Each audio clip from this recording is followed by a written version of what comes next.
እዋናዊ መልእኽቲ ፕሬዚደንት ግዚያዊ ምምሕዳር ትግራይ ሌተናንት ጀነራል ታደሰ ወረደ ኣብ ከተማ መቐለ ዘጋጠመ ታጉይ ኣብ ህይወት ሰብ ኮነ ኣብ ንብረት ዘብጽሕ ዝኾነ ይኹን ሓደጋ የለን ኢሉ ምምሕዳር ከተማ መቐለ ኮሚሽን ሓደጋ ምክልኻል ድልውነት ትግራይ ዘንጸላሉ ዘሎ ከቢድ ሓደጋ ብዕቱ ብምርኣይ ምስ ዝምልከቶም ኩሎም ኣካላት ብምዝራብ ኣድላይ ዘበለ ቅድመ ጥንቃቐ ክገብር ይግባእ ኢሉ ጽላል ሲቪል ማሕበረሰብ ምዕራብ ትግራይ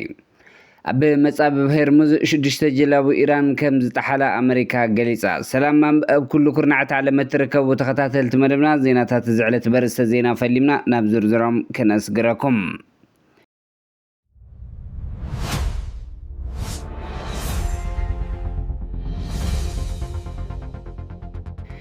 ዘመናት ዘውጥረ ምስ ደገ ሓይልታት ዝተገብረ ናይ ኩናትን ሰላምን ጉዕዞና ኣብ ውሽጢ ዘጋጠሙ ናይ ምክፋል ሓድነት ናይ ቃልስን ዓወትን ታሪኽና ዝገጠሙና ኣዝዮም ከበድቲ ሕልኽላኻትን ፈተናታትን ሓሊፍና ከም ህዝቢ ሕዚ ኣብ ዘለናዮ መድረኽ በፂሕና ኣለና እንተኾነ ብሄራዊ ባህግና መጻኢ ዕድልና ጽባሕናን ብግቡእ ስለዘይመለስና ዝሓለፈ 5 ወይ 6 ትውልዲ ኩናት ዘየጋጠመ ወይ ብሰላም ዝሓለፈ ትውልዲ ኣብ ትግራይ የለን ፕሬዚደንት ግዚያዊ ምምሕዳር ትግራይ ሕዚ ይኹን ጽባሕ እውን እንተኾነ ካብዚ ዝሓለፍናዮ ታሪኽ ዘናግፍ ስትራቴጂን ተግባራዊ ምንቅስቓስን ከይገበርና ንቐጽል ኣለና ይብሉ ውድብ ህዝባዊ ወያነ ሓርነት ስርዓት ፈፍሪሱ ስርዓት ዝተከአ ናይ 17 ዓመታት ኩናት ብዓወት ክዛዘም ዘይርብርብ ተጋድሎ ዘካየደ ኣብ ታሪኽ ህዝቢ ትግራይ ናይ ምልኣተ ህዝቢ ሓድነት ፈጢሩን መንነቱን ክብሩ ልዕል መስዋዕቲ ከፊሉ ዓወት ከረጋግጽ ተቓለሰ ድሕሪኡ ኣብ 27 ዓመታት እውን መሰረታዊ ዝበሃል ፖለቲካውን ኢኮኖሚን ለውጢ ከምዝገብ ኣብ ህንፀት ሰብኣዊ ሃፍቲ ኣብ ኩሉ ሚያ ልዑል ምዕባለ ፈጢሩ ኩለ መዳይ ለውጢ ከረጋግጽን ተሳትፎ ክህልዎ ዝሓትት ህዝቢ ምፍጣር ዝኻለ ሃገራዊ ዞባዊ ጂኦፖለቲካዊ ዓለምን ብዝግባእ ስለ ዝተረድአ ኣብ ታሪኽ ኢትዮጵያ ዝነውሕ ዕድመ ዘለዎ ሰላምን ማሕበራዊ ኢኮኖሚን ለውጢ ከምጽእ መሪሕ ተራ ዝተጻወተ ውድብ ኢሉ ኣብዚ ጉዕዞ ብዙሓት ዝሓለፉ ዘይመስሉ ዝተሓላለኹ ፈተናታት ናይ ምርዳእን መሪሕ ምስጋርን ተኽእሎ ስለ ዝነበሮ በብግዚኡ ንባዕሉ ዝሕድስ ጥበበኛ ተምሃራይን ስትራቴጂክ ኣመራርሓ ቁርፀኛ ኣባልን ህዝብን ስለ ዝነበረ እዩ ኣብቲ ዝብጻሕ ዘብጽሐ ውድብ ህወሓት ይብል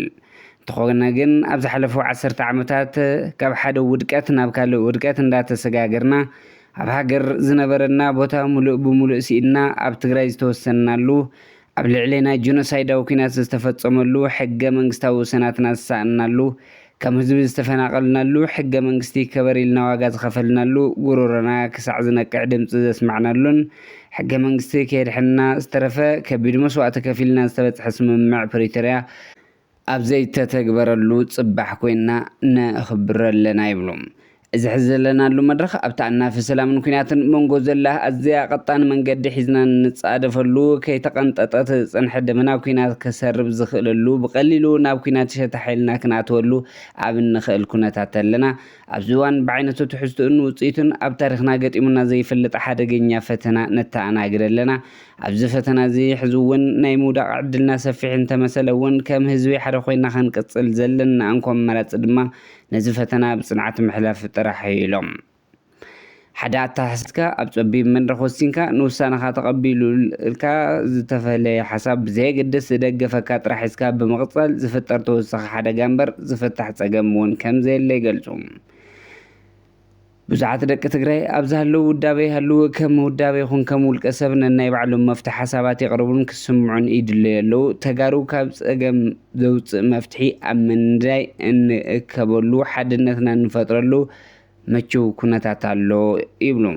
ኣብ ከምዚ ዝበለ ጉዕዞ ቀጻሊ ዘጋጥም ውድቀት ናይ ሓደ ውዳበ ወይ ውልቀ ሰብ እንተይኮነ ከም ህዝቢ ኢና ዋጋ ክንከፍል ክንወድቕን ኣብዚ ግዜ ዘሎ እዋናዊ ፀገማት ኣፈታትሑ ከም ህዝቢ ሓደ ክገብረና ዝኽእል ፀገም ኣጋጣሚ እንተኾነ እውን ሕዚ ዘሎ ኣፈላላይ ነቓዕ ዝሰፍሐሉ ኩነታት ኮነ ተባሂሉ ይፍጠር ኣሎ ኢሎም ስለዚ ህዝቢ ትግራይ ካልእ ዙር ውድቀት ክሽከማ ይግባእን ስለ ዝኾነ መላእ ህዝቢ ትግራይ ብሓፈሻ ብፍላይ ድማ ኣብ ከምዚ ዝመሰለ ኩነታት ዋና ጉዳይ ዝኾኑ መናእሰይን ኣዴታትን ነዚ ኣብ ሓደጋ ዘእትወና ዘሎ ጥበብ ዝጎድሎ ናይ ፀገም ኣፈታትሓ ሜላ ቅድሚ ናብ ሓደጋ መሊእና ምእታውና መበተታናን ደው ክተብልዎ ነዚ ሓፂር ናይ ፀገም ወቕቲ ዝኾነና ካብ ብዙሕ ኣማራፅታት ናይ እህን ሚህን መድረኽ ተፈጢሩ ምዕሩይ ሓሳብ ክመፅን ከተግበሩ ፃውዒተይ የቕርብ ኢሎም ሌተናንት ጀነራል ታደሰ ወረደ ፕሬዚደንት ግዚያዊ ምምሕዳር ትግራይ ኣብ ከተማ መቐለ ዘጋጠመ ታጉይ ኣብ ህይወት ሰብ ኮነ ኣብ ንብረት ዘብፅሖ ዝኾነ ይኹን ሓደጋ የለን ኢሉ ምምሕዳር ከተማ መቐለ እቲ ትማሊ 28 ሚያዝያ 2018 ገዝ ከባቢ ሰዓት 2 ናይ ምሸት ኣብ ከባቢ ደጀን ዝተፈንጀረ ነታጉይ ዘጋጠመ ቀሊል ይኹን ከቢድ ጉድኣት ከም ዘየለ ተገሊጹ ነቲ ገበን ዝፈጸሙ ኣካላት ኣብ ቁጥጥር ንምውዓል ኣብ መላእ ከተማ መቐለ ዝርከቡ ኣካላት ጸጥታ ተዋዲዶም ይሰርሑ ከም ዘለዉ ዝሓበሩ ኣይተረዳሃይ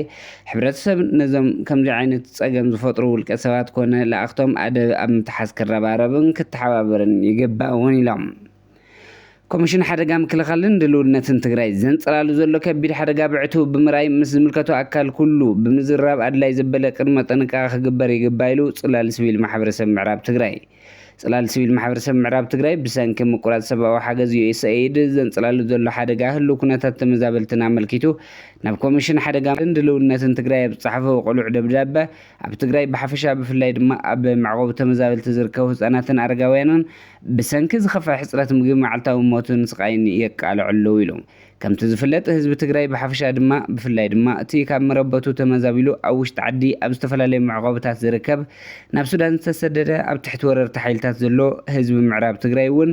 ብተመሳሳሊ ኣብ ኣዝዩ መሪር ማሕበራዊ ቁጠባዊ ፀገም ወዲቑ ይርከብ ዝበለት ማሕበር ብሰንኪቲ እናተጋደደ ዝኸድ ዘሎ ሕፅረት ምግቢ ሂወት ወገናት ብጥሜትን ብሕማምን እናሓለፈ ይርከብ ኢሎም ኣብ ልዕሊ እዚ ከቢድ ኩነታት እቲ ብዩኤስኤድ ዝድገፍን ሚልዮናት ተጸበይቲ ሓገዝ ምግቢ ዝገብር ዝነበረ ዓብዪ መደብ ረድኤት ምግቢ ካብ ሰነ 2026 ጀሚሩ ብሰንኪ ሕፅረት ባጀት ጠጠው ከበል ተወጢኑ ኣሎ ዝበለ ጽላል ሲቪል ማሕበረሰብ ምዕራብ ትግራይ ነዚ ምቁራጽ ሓገዝ እስቲ ምስ ኣብ ትግራይ ዘሎ ዘይምርጋእ ስቃይ ተመዛበልቲ ወገናትን ተደሚሩ ዝኸፍአ ሰብኣዊ ህልቂት ከም ዘስዕብ ንጹር ኢሎም ብምዃኑ ድማ ኮሚሽን ሓደጋ ምክልኻልን ድልውነትን ትግራይ ነዚ ዘንጽላሉ ዘሎ ከቢድ ሓደጋ ብዕቱ ብምራይ እቲ እናተጋደደ ዝኸድ ዘሎ ክሳራ ህይወት ወገናት ደው ንምባልን ስዒቡ ንዝመጽእ ሰብኣዊ ቅልውላው ንምክልኻልን ምስ ዝምልከቶም ኩሎም ኣካላት ብምዝራብ ኣድላይ ዘበለ ቅድመ ጥንቃቐ ክግበር በትሪ ንላቦ ክብል ሓቲቱ ኣሎም ኣብ መጻበብ ሄርሙዝ 6 ጀላቡ ኢራን ከም ዝተሓለ ኣሜሪካ ገሊጻ ሓይልታት ኣሜሪካ መጻበብ ሄርሙዝ ተዓጽየን ጸንሐ መራኸቢ ንግዲ ንምሽፋን ዝተዋፈራ 6 ንኣሽቱ ጀላቡ ኢራን ኣጥሒሎም ኣለዉ ሓላፊ ማእኸላይ ትእዛዝ ኣሜሪካ ሴንትኮም ኣድሚር ብራድ ኩፐር ንጋዜጠኛታት ኣብ ዝሃብዎ መግለጺ ኢራን ብታሪኽ ካብ 20 ክሳብ 40 ዝኾና ንኣሽቱ ጀላቡ ብምውፋር ኣብቲ መጻበብ ንግዳዊ መራኸብ ኣብ ሓደጋ ክተእትወን እንከላ ሎሚ ግን ን6 ጥራሕ ኢና ርኢና ቀልጢፍና ድማ ኣወጊድናየን ኢሎም ኣብቲ መጻበብ ከባቢኡ ዝተዋህለለ ዓብዪ ዓቕምን ሓይልን ተኹስን ኣለና 864 ኣፓዎችን ኤምኤች30 ሲያውከን ሄሊኮፕተራት ሓዊሱ ክብል ኩፐር ወታደራዊ ዓቕሚ ኢራን ብዓብኡ ከም ዝነከየ እውን ኣስሚሩ ኣለዉ ብተወሳኺ ሓይልታት ኣሜሪካ ኣብ ወደባት ኢራን እገዳ ንምትግባር ስርሒታቶም ይቐጽሉ ከም ዘለዉ ኣረጋጊጹ ኣሎ እዚ ድማ ኣብ ወታደራዊ ኣቃውማ ርኡይ ምውሳኽን ንጥፈታት ባሕሪ ኢራን ንምድራት ዝግበር ጻዕርታትን ዘመላኽት ኮይኑ ኣሎ بتزامد زينا بريزيدنت أمريكا دونالد ترامب نفوكس نيوس أبزهبو حبريتا إيران أب مصابي هرمز ننقداوين مراخب أسنين زحلفا مراخب وقع أمريكا انتدات قيعة كابقص مدركة حكا خياكبلو أفراريهم مدبر تلفزيون فارس إيران نحنتي بهرمز كتحلف سفتنة مركب أمريكا بميسايلات علامة كمز قبرتا أتا مركب كتم تجددت كتحبرن كلا ما خلايت إزاز أمريكا سينتكم جن زيوس وحسوتي بمال نتيجوهم أمريكا كل تمراخب أسنية بتمصابو كم زحلفت كتجلس إنكلا مع قناة زينا إيران كم بريس تي في جن إتا أمريكا زولتوت على حسوتي يكبلاي نسقع ناس تتحدو رحي هادو يزنا ورقونسي داق ماينا بحدقين ياكوينات كي معبل يسقع اللهم مباركس كبرات تخطات التمربنا زينا تتزعلت أبزكم بيتنا سسناين عخم سلام نعخ تقرأي